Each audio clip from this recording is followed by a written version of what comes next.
Whether it's the Jaffe, whether it's Kelton, whether it's they're all the same. They want to protect their things and their money more than they would protect their workers. There's been so many people that have had to die for a cause like this, even at our own store. I have to think every day about a worker at our store, Elijah, who died recently, but was still part of the fight. He's very important to me, and I know that he's very happy to see that everybody is doing the thing. I'm just going to know that a big part of the work of everyone. I'm very proud of everything we got to do. All these beautiful child, all these beautiful ladies, and all these beautiful workers that we have here. It takes moments like these, whenever we other people have to give that little push that we need in history to get the results that we need. There is nothing wrong with being able to recognize what you're worth as a worker, and I'm proud to say that I'm worth a lot as a worker. No matter how much they work to directly retaliate against me and my work. Stop the war, save the planet. How so? How so? Yeah. You think that the wars are destroying the planet? What? You think that the wars are destroying the planet? Oh, absolutely. First of all, it takes away from the resources. That's true. Yeah, the wars are horrible. I mean, I'm totally against wars. So you're 100% right. But here's the problem. What do you do with the invaders? I mean, they're crazy people who start wars. What do you do with them? Like in Ukraine? That's defensive. Wall Street. Wall Street. Look at your retirement portfolio. Look at your pensions. Look where that money's going to. Look where they're investing it. It's not the politicians. It's the progressives that don't realize it or want to ignore the fact that look at the portfolios, 403b, 401ks, and everything else. Look at those retirement portfolios. And progressives, they're just making the money. They're throwing money in there, not realizing it. They need to start to say, but divest. You keep on using the word progressives. I'm a little bit confused. Because they're bourgeois. Yeah, but who are the progressives? Because to me it's a little bit confusing. No, they're the bourgeois. And who are the bourgeois? The petty bourgeois. The ones, they're traditional intellectuals. Faculty lounge intellectuals. So they are the bourgeois and they're the progressives, and you're against them. Yeah, they talk a game, but when it comes to military aid or whatever, they look the other way. They're not here now. I would term them something different, but I would say that basically neoliberals. Neoliberals. It's like classical free markets. Oh, I see. I got it. Moderates. So you disagree with this kind of group of people? I'm sorry? You're disagreeing with that. I see. There's nothing wrong with a war that's purely defensive. But how many of those are there? The vast majority of wars are not. I'm sorry. The vast majority of wars are not defensive. Okay. They're there for profit. The wars. Right. Okay. But how can I characterize the war? I mean, I see this Ukraine is not a political, whatever, I'm not using this word. So, okay, thank you. I'll say it. So I mean, how would you characterize this war? I mean, who's the guilty party and who's the victim? NATO. So Ukraine not Putin. Ukraine has never been free.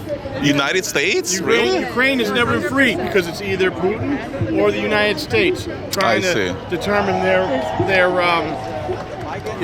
There was a lot of provocation. Self-determination. It wasn't that Putin woke up in the middle of the night, rolled out of bed, and said, "Hey, I think I'm going to invade the Ukraine." No, he started. They resolved it with Georgia. There was an issue with Georgia. He didn't resolve it. They took the part of Georgia. But there was an agreement. You have to understand. There was an agreement after they took over. After the Berlin Wall fall. There was an agreement between Bush's father, first Bush, and Gorbachev that to allow the reunification of Germany in exchange that they don't expand. Well, Clinton came into office, and Clinton expanded into Poland, expanded into the Baltic states, breaking the agreement, and now putting military bases there. And when you expand military bases, you take the resources from what we need here for housing, education, everything else. It's basically what Russia was faced with is the flip side of the Cuban Missile Crisis. A buildup of armaments on their border where it was an actual security threat. I'm not saying that Putin is a good guy. I'm not saying it at all. And as far as Cuban Missile Crisis, as far as I remember, I mean, you're saying that it's America's fault that it happened, the Cuban. Well, it's America's fault. We're talking about the Ukraine crisis, right? No, I'm talking about the Cuban, because you compare this with Cuban Missile Crisis. Comparing it with that, it was a matter of Russia built up missiles, which were at threat right on the U.S. border. Right, Which is why Kennedy stood up and blocked. Hey, how's it going? What's your name again? Vladimir. Paul. Pleasure. Nice meeting you. Z. I recognize this symbol. That's the Russian. I mean, that's from that war, Putin's war against Ukraine. Well, we're against just tweaking it. with the Zelensky government. We separate the Zelensky government from the Ukrainian people. So you're videotaping me? You don't mind it, right? Well, you would think if you're supposed Yeah, to you should say you're supposed to ask. Yeah, you should have asked us. Yeah, because that's like kind of creepy if you don't ask. But you see the camera. But I Okay, don't if you know, want you should have asked. He's holding it. I just noticed it. So if you don't mind. Yeah, well, I don't know. Now it's like got all weird. Yeah, you're supposed to ask people. Yeah. Do you mind? That's ethical. That's ethical. Now I do kind of mind. All right. Sorry about that. Because it's like unethical. Oh, you think so? I figured it's open space. It's open square. You're supposed to say you mind if I videotape you discussing this. Do you mind? Right now, I don't mind. Okay, good. But it is good to ask. Sure. Yeah, it is always good to ask. Okay. Well, no, it's I agree. proper etiquette. All right. because I highly recommend. There are two very good documentaries. Sure. Regarding what the Ukraine has done with the Donbass since 2014 with the Maidan coup. One is called, I think one is Ukraine called on Donbass. Fire? No, that one too. That's an Oliver Stone documentary. And that's just sort of a historical background. Okay, so it's Ukrainians. I mean, let me try to get it straight. And again, I came from that part of the world, for Okay. full disclosure, okay? So, USSR. Oh, okay. Yeah, The thing is also, if you know, there's a lot of Russian dissenters and there's a lot of Ukrainian dissenters because a lot of them are related to each other. They're like, why should we kill each other?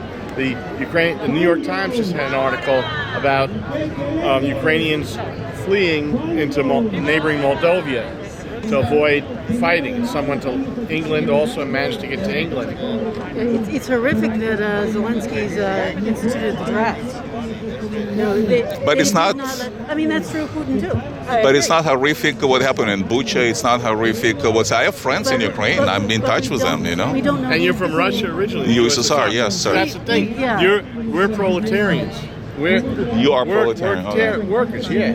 And why should workers So fight am I. against other workers? We're all proletarians. Why should we fight against? We It's a don't rich know. man's war. We don't know what happened in Bucha. We don't know. We don't know. I mean, You think we don't know? But the Seriously? history, you have to understand. Seriously? The history also.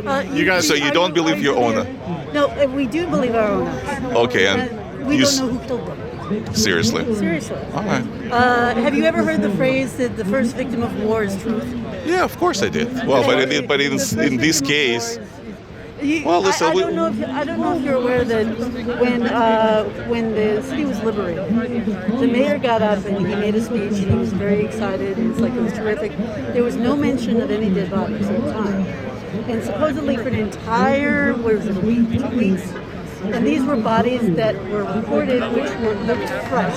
well, look, how about this? There'll be a tribunal after the war. That's the thing. That's what I'm arguing. We'll wait. Okay, that's fine. But that's what I'm arguing. But getting to Green Party, let's get down to America's politics. Well, this is part of it. That's part of it. Okay, because that's what kind of brought my attention. We need to slash the military budget extremely. Really? We make Okay. more than we spend more on military, on war. It's not even a defense budget; it's a war budget. Then I believe the number could have changed slightly, but from the next 14 countries combined. Some of which are allies, so that's even like an overlap there. See, the problem is, again, coming from USSR, I kind of understand the psychology. And trust me, it's a money very well spent. If we do not spend on the military, you will be forced to speak Russian, or you'll be forced to speak Chinese. And if you don't believe me, ask Ukrainians. In Kherson, for example, just recently occupied Kherson, they're forcing the locals already to speak Russian. And that's what we've done to Americans. There are only 4 miles that separate us from Russia. But the U.S. is has the most military bases across the world. That's why we live in peace. You never thought about it? No, you don't think so? The amount of wars of aggression that we have, and the people we've killed. Look at what we did to Iraq. We killed over 1 million people, innocent people. We killed million. You're not referring to Iran-Iraq war, though. That's where 1 million people were killed. About the U.S. invasion. Okay. What we did in Afghanistan, what we've done in many, I see. in basically every hostile engagement that we've had since World War II. So you have no fear that if we cut our budget, that something nefarious will be on the minds of Xi Jinping's of the world or Putin's of the world? You only need 1 or 2 nukes to protect yourself. Well, all the wars so far.